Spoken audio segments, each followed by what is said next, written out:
Hello, everyone. This is Paul Cummings from Whole Cyberhuman Initiative.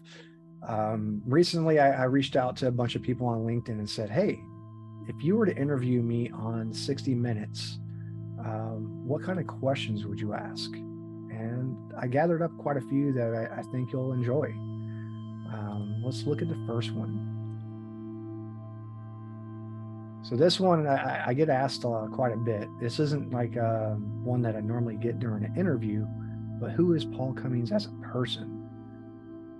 So for those that don't know, I retired from the Navy after 20 years last year and landed my post-Navy career as a cybersecurity research engineer with Stevenson Technology Corporation, where at any given time I'm doing red team, blue team, purple team, green team, and white team. So it really is something that really focuses on my curiosities and allows me to have that flexibility to stay within all spectrums of the color wheel. What I don't advertise that often, I mean, yeah, I made a few LinkedIn posts about it, but my wife is permanently disabled. Really, twice a month, I go to these appointments with her where she's in chemo. She gets back injections, radio ablations, and various other things. So that's hard, yes. But to top that off, my son is also severely mentally retarded. For politically correctness, intellectual disability, just severe. I've never seek pity. I don't look for pity. It's just not my type. I take my cards how they're dealt, and I strategize how to make it work for myself. And for me personally, volunteering my time is how I gain my sanity back from the chaos that is my life. I hope that answers that. Let's see what the next question is.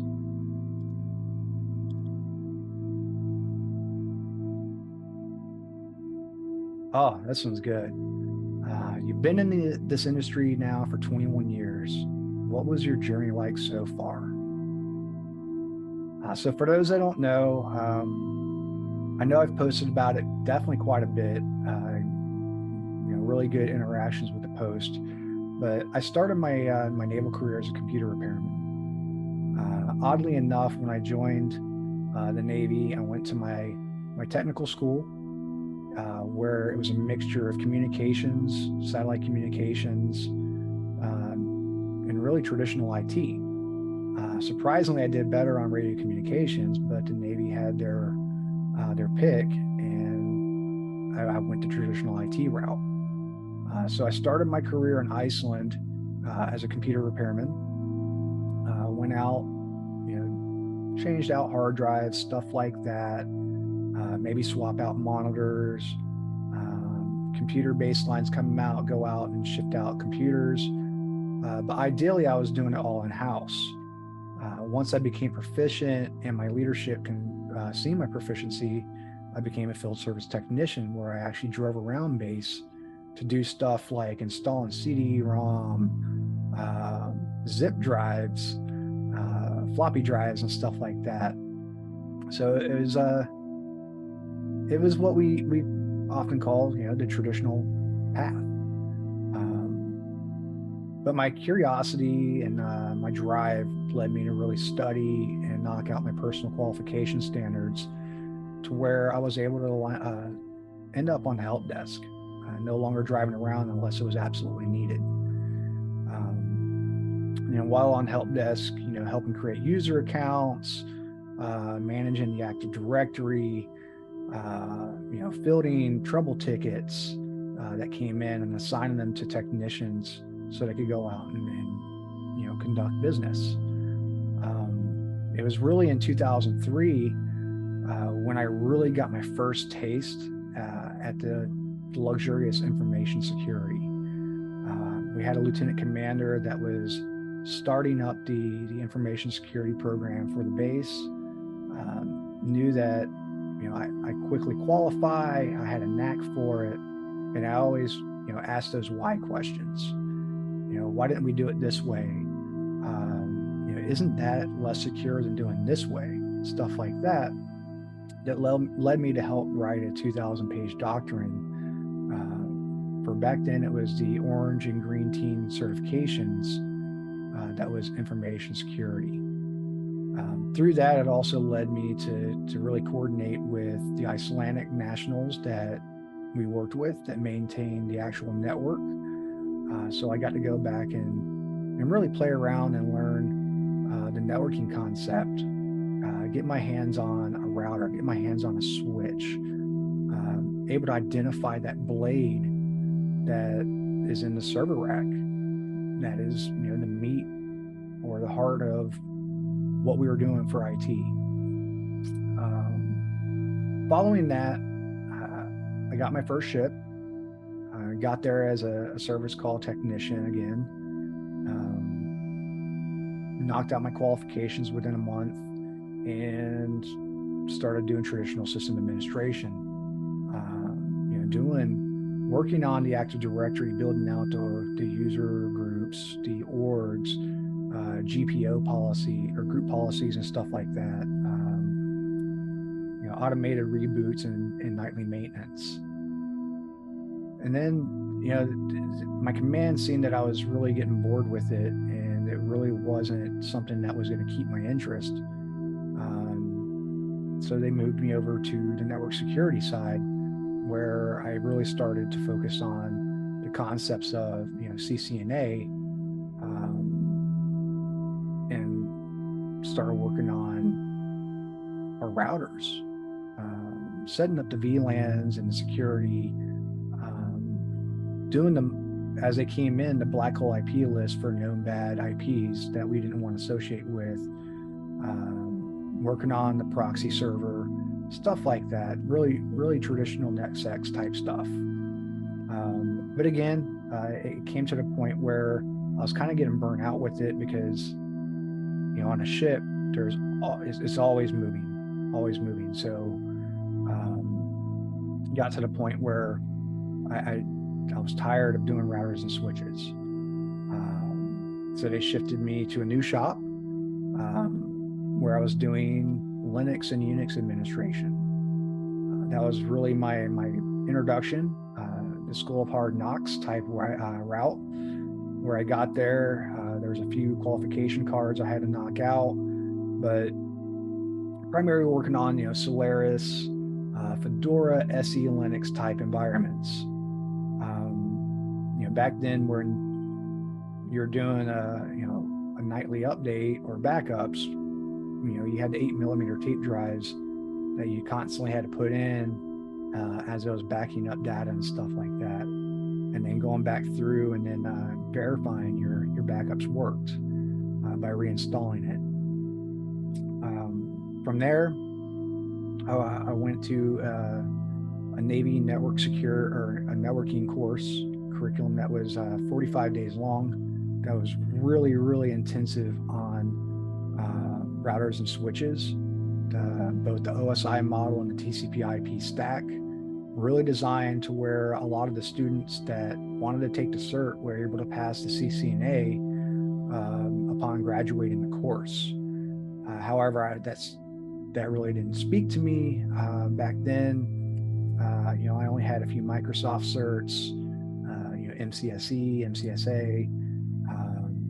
I had a Novell computer repairman cert, and I really didn't want to gate myself just to networking, because that seemed to be a lot what was going on, at least within the Navy side.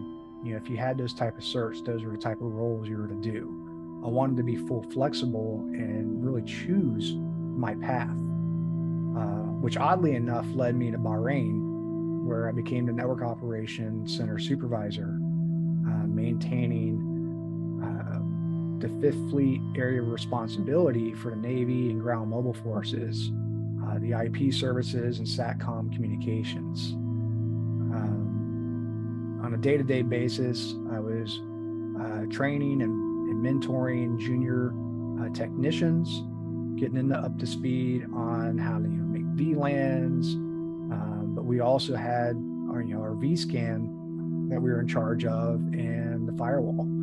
So showing them how to really set up a firewall rule, packet filtering, how does it work for the shipboard folks when they come into us and we give them IP services. How do we shift their email server and stuff like that, which was highly successful. But one of my collateral duties during that time was I was emergency response technician, dealing with biochemical and disaster recovery response, which was really not what a traditional IT does. So went through a really intense emergency operations center course where I became a technical rescue expert. When you think of that, some of the things I got to do was rapid rappelling off a building with a body, or rappelling, climbing up a building with a body, going through collapsed structures, using diamond saws to excavate bodies and stuff like that, where we actually went out and did 3 events that happened. We had a dhow that flipped over during my time there. It was a party boat. It was overbooked and flipped over. We had to go help excavate bodies and comb the beach to find survivors. Another one was we assisted with putting out a fire. Back then Bahrain really didn't have anything as far as places to shop on base, so they were building the exchange at the time, which is essentially equivalent to a mall in the civilian world. But it caught fire and we went out and took care of it, and then helping with the Pakistan earthquake relief. So after a successful time during that, I was going through my first divorce. I got married before I went to Bahrain, and sadly enough, there was a lot of abandonment issues. Now, when I talked to the ex-wife, that caused her to really become, a connoisseur of pill popping and various other things. But it got to the point where, she was staying at the ATM when, our pay hit, and was really just taking my money as it came through, to the point where I left a tax-free zone close to $50,000 in debt. And that's really when the darkness in me really started to sink in with depression. During my time in Bahrain, I got there at 165 pounds. By the time I checked in New Orleans, I was down to 123. A lot of the stuff that was going on in Iraq and Afghanistan, they were calling for volunteers. So I got to New Orleans, and I was, communication security manager, dealing with cryptographic equipment and issuance of cryptographic keys, which again is another niche field that a lot of military, try to transition into, because it's critical to national security. But one of my duties while I was there was I was field service technician, went out and did standard trouble calls, stuff like that. But I really didn't have hands-on, because we had NMCI, which was our enterprise network that was maintained by DoD contractors. So really, I was just a glorified phone technician, or phone answerer, and submitted the trouble tickets based on my knowledge of what they needed fixed. But long before, I'm not gonna say long before, roughly 7 months into my tour, I was finally, getting finalized with my divorce. I came back home to Jacksonville and got it finalized, and I got a phone call from my XO and said, "Hey, if you're sitting down, great. If you're not, you might want to sit down for this." And I was like, "Okay." And it was my XO, my executive officer, or on the civilian side, your chief operations officer. And he's like, "Hey, I got some some bad news. You got tagged to go to Iraq. Well, again, the darkness that was inside me, it wasn't bad news for me. I raised my hand several times to go to Iraq, and now I finally got it. I'm divorced now. Now I can go really start saving money, because now I'm not paying, rent like I am, and I can start focusing on building my equity back. They gave me extra leave, and then I got shipped off to ECRC, which is the Expeditionary Center in Virginia. When I was walking the hall, I was originally tagged and asked, hey, by someone that was actually in Bahrain that knew me, what are you going over there for? And I was like, I really don't know. But at the end of that conversation, like, these are only 6-month orders. Do you want to go longer? And I was like, absolutely. Still didn't know what I was doing. All I knew that I was going to be embedded with the Iraqi army, outside the green zone, in a war-driven country, and I was excited about it. Went through my gear issue, and they shipped us off to the Big Red One up in Fort Riley, where a lot of Delta Force trains, and we went through a lot of different things like kindergarten Iraqi and Arabic language, live fire exercises and stuff like that, because we were going into a war-torn country. It wasn't until I got to Iraq that I knew exactly what I was going to do, where I got tagged with being a biometrics data collection advisor. So I went through a very Gucci class on counterinsurgency and how to use biometrics to capture bomb makers, insurgents and stuff like that. And it was pretty interesting. A part of me, that people didn't know back then was I really didn't care if I came back from Iraq, which got me the nickname Dead Life, which is my moniker inside Discord, but now it's elite speak. But the shock and awe value that really got my excuse my language, oh shit factor really pumping was we get in these Blackhawks. There's 6 of us Navy.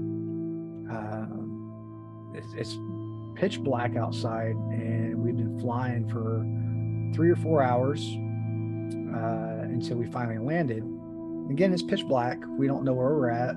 All we know is we're outside the green zone. And when we landed, we're in the middle of nowhere, and we see some truck lights turn on, drive up, throw our duffel bags in the back, have us hop in another truck in the back, and drive us to what we called an LSA, which was our compound that we lived in. And the shock factor was when we got to the gate, we see Iraqis, soldiers with AKs. And we're like, oh, what's going on here? And it happened been like 2:00 in the morning. But as we were getting close to that LSA in the Blackhawks, we had rockets and mortars chasing us. They were really trying to ping in on our location, and we get told, hey, we're going to meet at 4:30 in the morning and do a turnover. And we're like, that ain't enough time for sleep. Like I've been up for freaking 18 hours already, waiting for this flight. And then we get to our rooms, and they're plywood shanties, with window shakers and stuff like that. Start to down dress, take our battle armor off, and the mortars started coming in again. And that night, it was put my helmet back on, my body armor back on, and I'm sleeping underneath the bed. But we wake up due to turnover, and it was interesting. I got to meet the Iraqi officers that I was going to be advising, because that was really what I was going to be doing. It was foreign military advising for the Iraqi army. So ultimately, we could get the U.S. presence out of Iraq and they could take over. So I met my officers, and the following day I went out to the warehouse where we were doing a lot of the biometrics data collection. And what was going on was, the Iraqi army was surrendering their AKs for M16s, and in order to get the M16s, they had to go through the biometric screening process, which was highly successful. We caught over, the team that I advised caught well over 300 insurgents and bomb makers. So a huge success. And part of my off time is we really didn't have a recreation center. We had a gym that was built, but it was something that was just thrown together. And I started reaching out to places to see if there were items that we could get that could make our living standards a little bit better. And I actually had a company, Gold's Gym out of Gainesville. They donated a bunch of stuff. USO, they had a gear Connex box that they sent out to us. And then they also had what they called USO Movie in a Box. And, they gave us a theater quality projector, sound system, and stuff like that, where I started a morale, welfare, and recreation center out of a bombed out chapel, where we could go watch movies and really break bread and chew fat. Invite the Iraqis to come do the same. But during my time in Iraq, I got to meet some interesting folks. Matt Roloff from Little People Big World. Met him during one of my travel times. Back then, he was going out because there was one of the sheiks' families had a dwarf, and he was coming out to show them support and really promote the blessings that do come with that type of condition. At the same time, I also met one of the artists that wrote that designed Starscream for Transformers. That was kind of cool. And then I met Steve Zahn, the comedian actor that was doing a USO tour. But I was over there for a year and a half, and it was a very fruitful time for me. And I was awarded a Defense Meritorious Service Medal, which is ideally the highest that you can get for an enlisted service person. And I was only an E5 at the time. So it really showed that my advisory skills, even with culture barriers, was really good, needless to say. Then I got a Joint Service Achievement Medal for the amount of ammunition that we issued, the AKs that we captured, issued out, and ultimately the people that we caught. Then I went back to New Orleans, where I finished up my tour there, and I got sent to San Diego, where I really became an executive advisor. I was a part of a destroyer squadron where we had a Commodore, which is equivalent to a CEO of a child company. And during that time, I went through 5 of them, but my day-to-day duties were advising over 120 information technicians that were on the 25 plus ships that we advised and monitored, threat and vulnerability management, system hardening, blue team assessments, and such like that, while also advising, the Commodore and staff on current trends, future trends, adversarial trends for nation state. And yeah, it was fruitful. I was there for 5 years. I ended up getting awarded 2 Navy Commendation Medals out of that.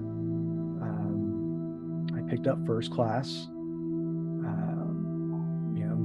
Made a huge impact on the San Diego waterfront for standing up waterfront symposiums on information assurance, where all 40 plus ships on the basin came out and participated to learn, how to really do asset management, how to do baseline configurations, how to do asset tagging, the process for getting system testing done, stuff like that, and dealing with manpower, how we find manpower.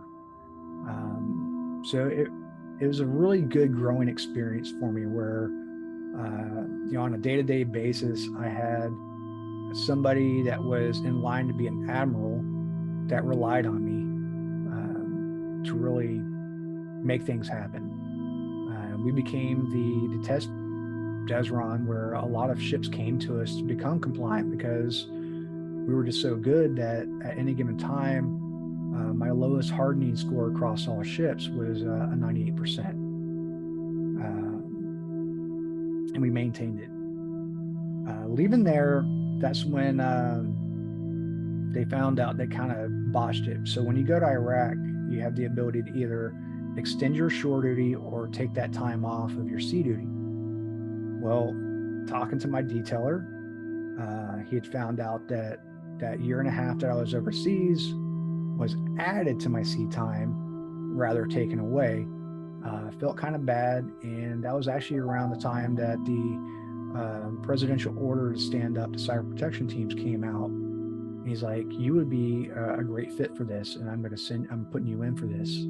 It'll keep you in San Diego, and just you drive across the bridge. And that's the difference." So I got there, and at the time it was Lance Hall. I was the only person there, and we really started formulating how we wanted to build this out, and started really picking the talent that we wanted.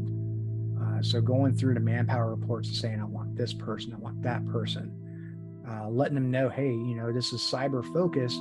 All these people are analysts, which is cool, but I need some traditional ITs as well, because the CTN rate in the Navy traditionally doesn't go to sea unless they get signed to a ship, or a carrier strike group or FIBRON or staff duty. And then our all source intelligence analysts as well. But during that time, it was, for me, doing a lot of the research I was doing at Desron allowed me to show these new analysts how to do that research, how to find these types of adversarial techniques, learning and understanding MITRE, diamond model, the different types of components that are associated with the industrial complex called a ship, which is very OT, SCADA centric. That is a non-traditional network that still needs to be protected. Even more so during that time was when Carnival Nightmare happened, where it could or could not have been a malicious actor that compromised them. But that time it was, I was only a first class, but I was treated like I was already chief. I ran my own squad. I was department lead. So I managed the day-to-day life of 38 persons, to include upskilling. And when we got our training budget, we kind of looked at it and said, there's a lot of free things that we can do. I love my free stuff. I'm very frugal. But with this highly lucrative training budget, it allowed me to send a couple people out to Idaho National Labs, send a couple people out that had interest in malware to some Route 9B classes, and really went through a curriculum that was built off of NSA analyst standard. And it was pretty intense. And that really led to us being qualified ahead of schedule, even though we hadn't went through our certification process, to where we got issued out or called out to go do 2 incident responses on ships. And then it was time for my team to go do cyber flag, where we get certified to become a cyber protection team officially. And I got left behind with a component because I was already qualified to do incident response, to do malware analysis, to do digital forensics, to do enumeration, reverse engineering and such like that. And it was very humbling, because The incident that happened was a multi-million-dollar mission or campaign, and it was led by Admiral Jan Tai, from U.S. Or Cyber Navy Cyber Tent Fleet, 10th Fleet Actual herself, and Admiral Rogers from Dersna Actual, that my OIC and our commanding officer from the building that we were basically using said, hey, this is the OIC for this mission. And I became the incident commander. Through that time, there was a lot of conducted well over 11 terabytes of malicious traffic analysis, running FTK, NK, SIFT, autopsy, various other suites against machines we went out and captured that were compromised, and leading these analysts that got stuck behind because they were new. They really didn't go through all the training pipeline, and got to the point where I was briefing the admiral 4 o'clock in the morning, San Diego time, and then 8, 9, 10 o'clock at night, San Diego time. I was briefing Admiral Tai and Admiral Rogers, and it really gave me that exposure that I really needed to understand the path that I wanted to go. So here I am succeeding, and I was hit with a gut punch. My father was going through chronic heart failure, and didn't have anybody back at home to take care of him, so they put me on humanitarian orders and flew me back to Jacksonville. While I got to Jacksonville, I got there as a security manager, so I was maintaining the security clearances and information assurance, cyber awareness training for the command and a lot of the tenant commands. And I was able to take care of my dad. But as my 1-year humanitarian orders was coming to an end, was when my wife got diagnosed with 5 elements in the same week, and I had my first massive panic attack that they thought I had a heart attack. They found me on the side of the road right outside the base, passed out, and that's when we found out, nope, it's just a very severe panic attack. So that's when I really, the command already had my humanitarian orders already redrafted to take care of my wife now. Usually you only get 1 year, but being how I was a different person in the family, I was awarded that. And it was also around the same time my son was diagnosed being mentally retarded. So it was a lot of weight on my heart and my mind and my body, my soul at the time. And then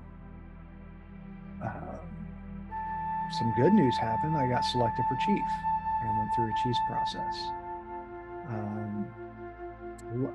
Left at successful HUMS orders.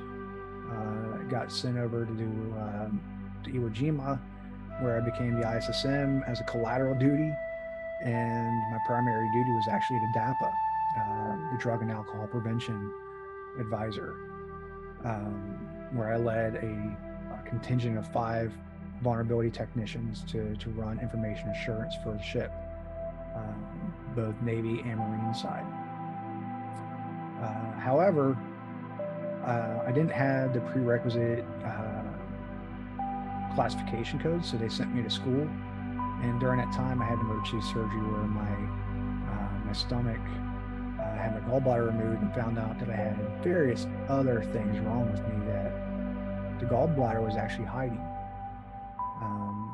So I got sent on limited duty back to NAS JAX, where I ended up at an aviation command as IT director, running IT, information assurance, information system security management, where we had people as collateral duties that weren't even ITs come up and be our trouble technicians.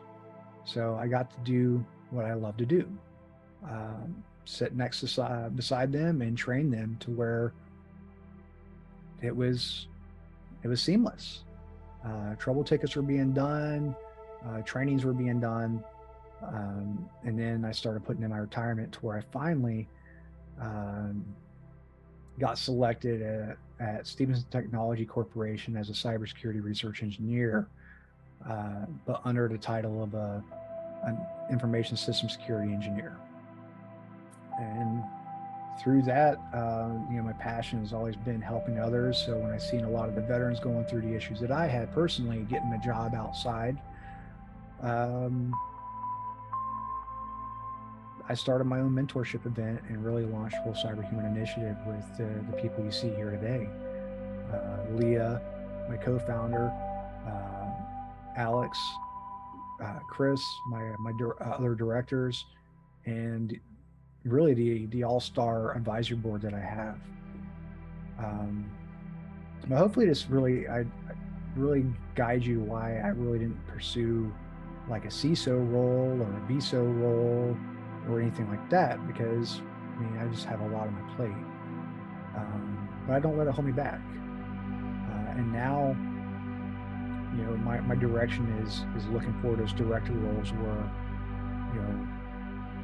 it's hard to talk with companies as Whole Cyber when I'm not a hiring manager to prove and have a proof of concept. So I'm going to put my hat back, or put my name back in the hat for some director roles to where I can make that impact. I hope that explains that.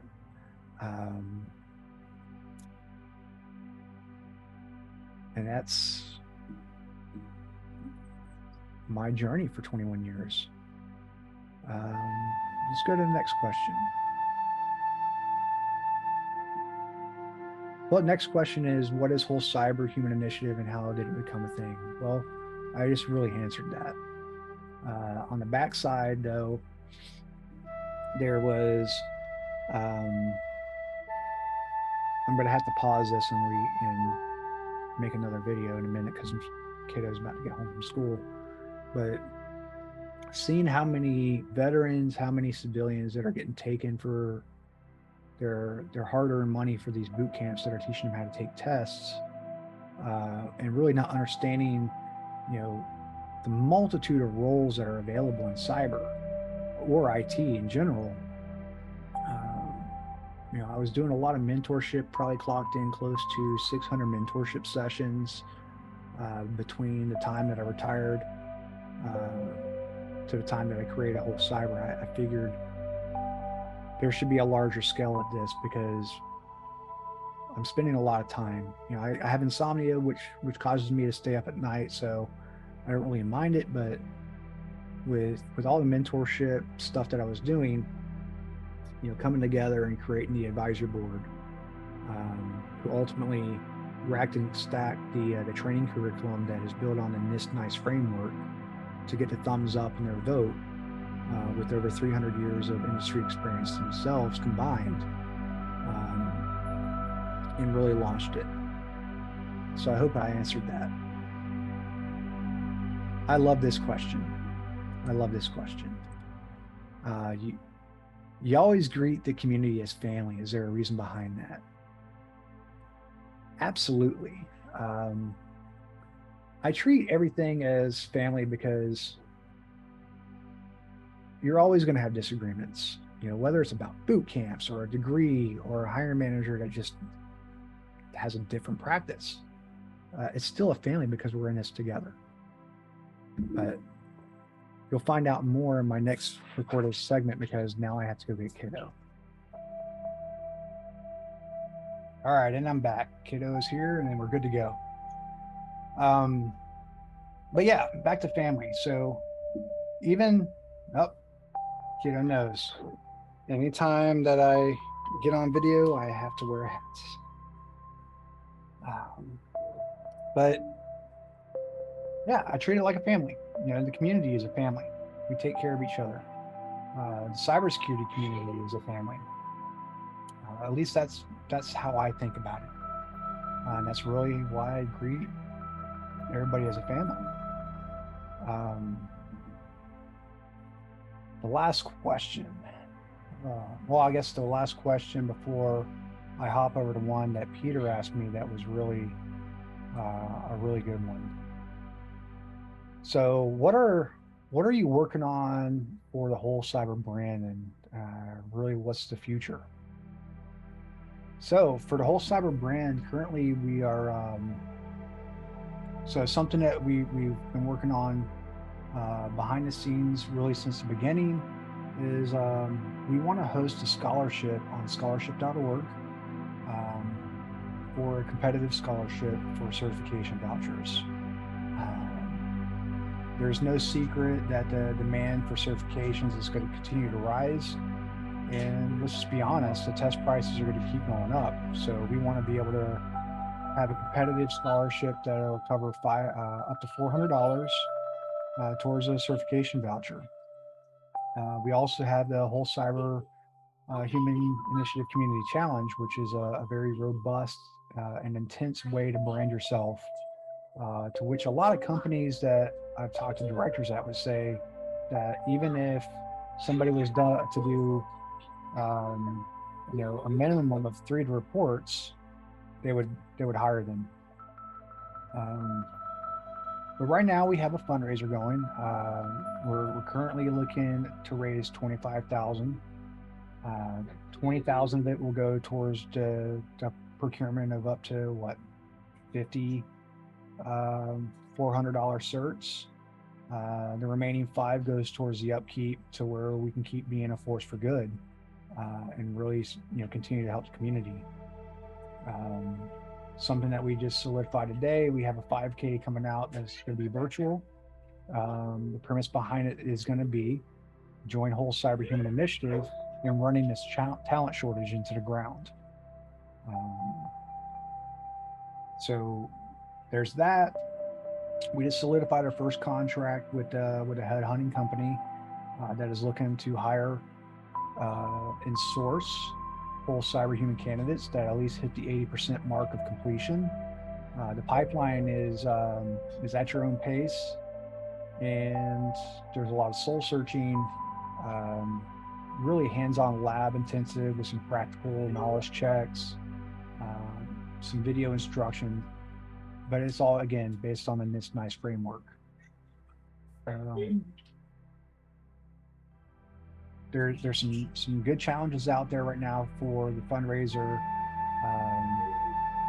At $2,500, a lot of us are going to don Paisley for a Paisley shirt for a live stream. At $5,000, I guess the community wants me to lose the EPI, so I'll get rid of that. I think it was at 15,000. Chris Fallon has offered to live stream in Paisley, and I lose the goatee. And then if we ever hit that gracious 100,000, I will actually go clean shaven, and I will take this down to the number 2 buzz cut boot camp standard from the military. And then also Joshua Copeland will reduce his Gandalf beard down to skin. And there's a couple other things that we're working on with that fundraiser to start really gaining more traction with it. Like Alex Rose is trying to come up with a price for him to get rid of his Chuck Norris beard that we all love and admire. But outside of that, our big goal is to work with Department of Labor, Department of Education, and other good institutions that we can help build apprenticeship programs from the ground up. Not the apprenticeships that you would see going to a company, but like looking at vocational schools or VOTEX, where a high school student wants to go be HVAC technician or work on a farm or something like that. That brick and mortar style. I've already got a few portfolios built out, and we're just waiting to really find that audience. And that's going to be our for-profits model, because we want the whole cyber candidacy to continue to be that nonprofit and no cost. Part of the reason why we don't charge candidates is because of ethics. And I'm tired of having venture capitalists reach out to us and ask us why we won't monetize what we're doing. Partly it's because I have a full-time job and I have a full-time life, as you heard. And for me to create an LMS off of learning management system off of something that already exists is extra work. It already exists. The training that we're using is already free, and it's unethical to charge something that's already free. But that's the for-profit model. We also stood up a pay what you can coaching. So for candidates that are they're going through it, once they hit a threshold, I believe we agreed upon 75%, 80%. We'll offer up some pay what you can coaching, and then for those that already have requisite knowledge, maybe it's another service member that has 20 plus years that can't get a job. Again, pay what you can coaching. For me personally, because obviously time is money. Coaching isn't free. Mentorship is, and coaching is more individualized. So if you get coaching from me, the payment goes directly into the scholarship fund, and then the other directors have their own way of how they're going to do it. But that's really the path that we have planned for the brand. You'll notice that the partners that we have, there's nothing different.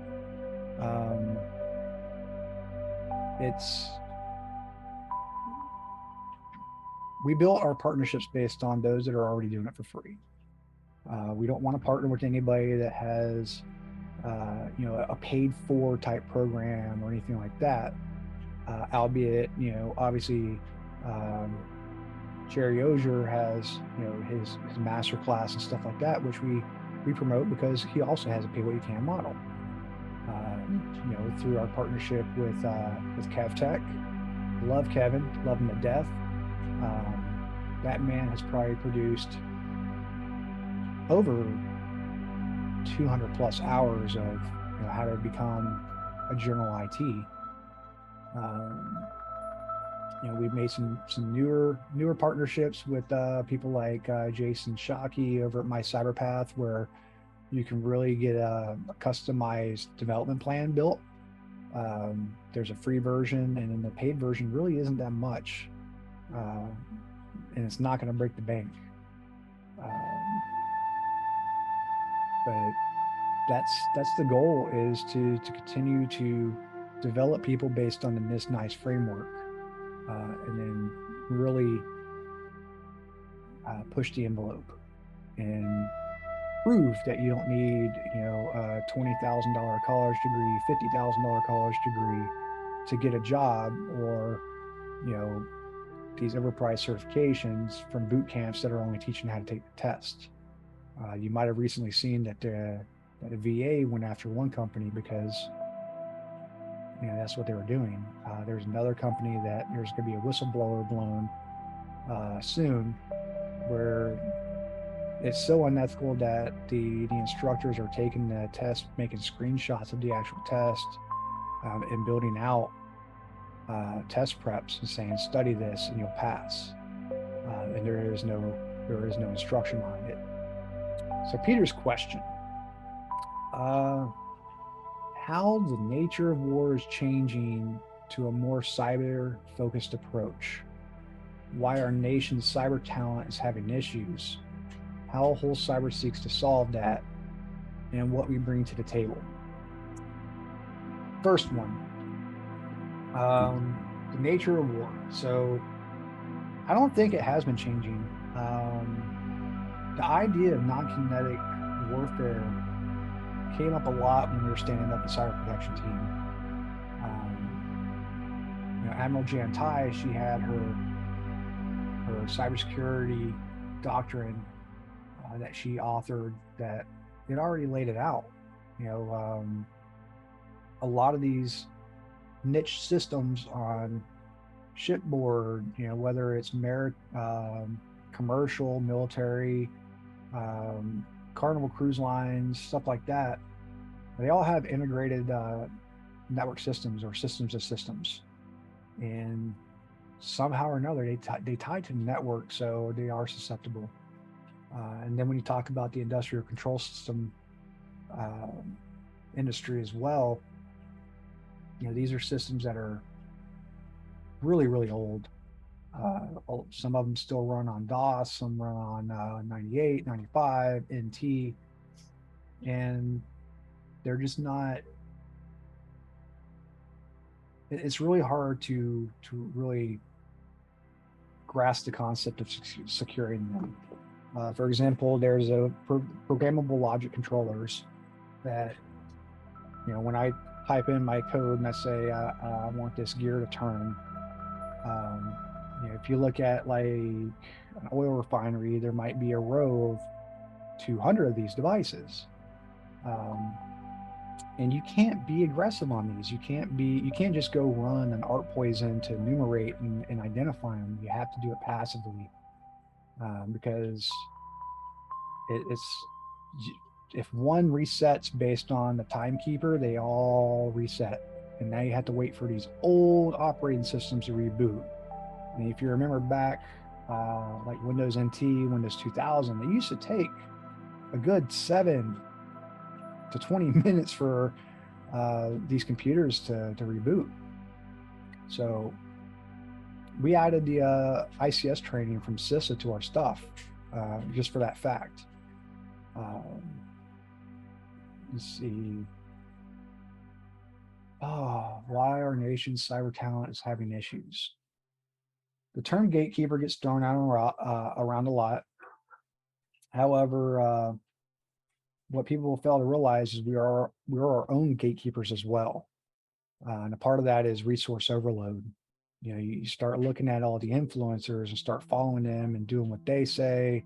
Then the next influencer, to where you have, a stack of all this stuff that you have to ingest and try to digest in a fashion where you can learn.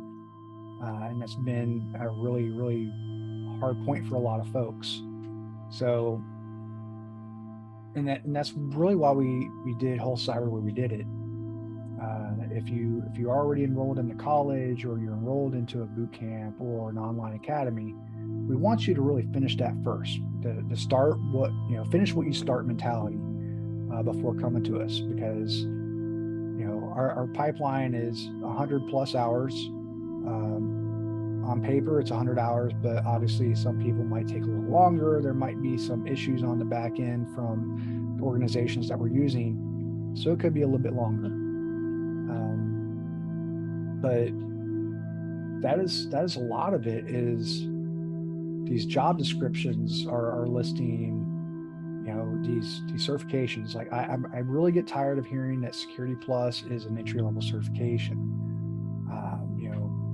When you actually look at the CompTIA website, it recommends already 2 years in security before even taking the test, but they're requiring it for an entry level position. And entry level, by definition, is 0 to 9 months of experience.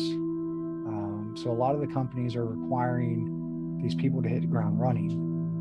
There's a lot of startups that started a lot of issues because they look for the magical unicorn.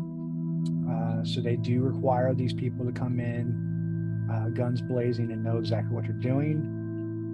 And that's for a reason. I mean, they have a forecasted model that they had to meet at the end of a year to really make a financial impact. So, understanding where to look at those roles and understand to research those roles. Is it a new company? How long have they been out? Looking at their financial report, what's their budget look like? Could go a long way. But I mean, hell, even myself, I've felt the blunt end of not having a bachelor's degree. And I don't even have an associate's.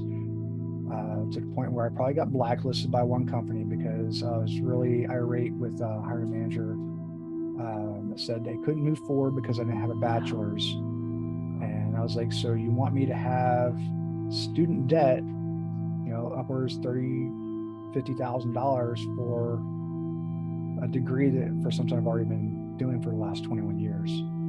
So that probably didn't go well. don't live by my choices, right? But how whole cyber seeks to solve that, trying to get in front as many panels as we can for as many conventions as we can. We're looking to host a CISO, pretty much a talent manager and above roundtable to really talk shop behind getting them to understand what they really need. A lot of tool vendors are making a lot of money. A lot of companies that are looking for talent are putting requirements up for stuff that doesn't make sense. Like, 10 years of UI, UX, and it might have only been out for a couple of years. So how does that even make sense? So one of the services that we provide as a donation-based contract is helping organizations write their job descriptions and really getting a feel for what they really need. And that's really what we bring to the table. I mean, between our advisory board that has, CISO all the way down to business development folks, to practitioners and leader practitioners, we can do this. And then as a community, we can do this. And that's the main goal of really trying to build that apprenticeship model that I'm thinking of. That is going to be, it'd be interesting. I've talked to a lot of people, they like it. I mentioned it at the Cyber Now Summit back in April this year, 2022. And a lot of provosts, because it was very university heavy, actually approached me and said, we would love this idea, because if you look at a lot of the cybersecurity degrees, they're really just a rewrapped, reflavored IT degree. They throw cybersecurity fundamentals on there and some programming and call it a cybersecurity or information assurance degree, which is just not the case. And one of the provosts was like, they submitted a proposal for a new curriculum that was cyber-centric, and they were still waiting for 6 months for it to get approved. So, with academia, there's always this how do you get ahead by building a curriculum, stuff that happens daily? By the time a curriculum gets signed and approved, 6 months, a lot can change during 6 months. And that's why Alex and I are sitting on the ICS community of practice to really discuss ways how and understand why a lot of these industrial control system companies are requiring these 4-year electrical engineering degrees to do cyber. I've done OT cyber, and I didn't need an electrical engineering degree because I knew how to talk to the maintainer to really understand what that power distribution flow was. So, we're not going to shock somebody, because ICS has its own triad, and safety of life is really up there on the top of the list. It really goes back to the concept of, if I was to go out and do a blue team or a red team against the ICS, and I've never worked in that environment, and I was more aggressive, it could lead to, like, let's say I was doing a water and dam. There could have been someone out there doing maintenance on a dam shutter that weighs how many tons, and I could have maybe did an art poison to sniff out the network, and it could have sent so much memory out on these systems that really don't have the RAM for it, and rebooted it or froze it and caused a dam shutter to collapse on somebody, or an oil refinery to catch on fire and stuff like that. But yeah, I really like the idea that the storyboard, and I hope you enjoyed what my journey is going to be, what it was, and what whole cyber is about. Paul Cummings, and I'm signing out.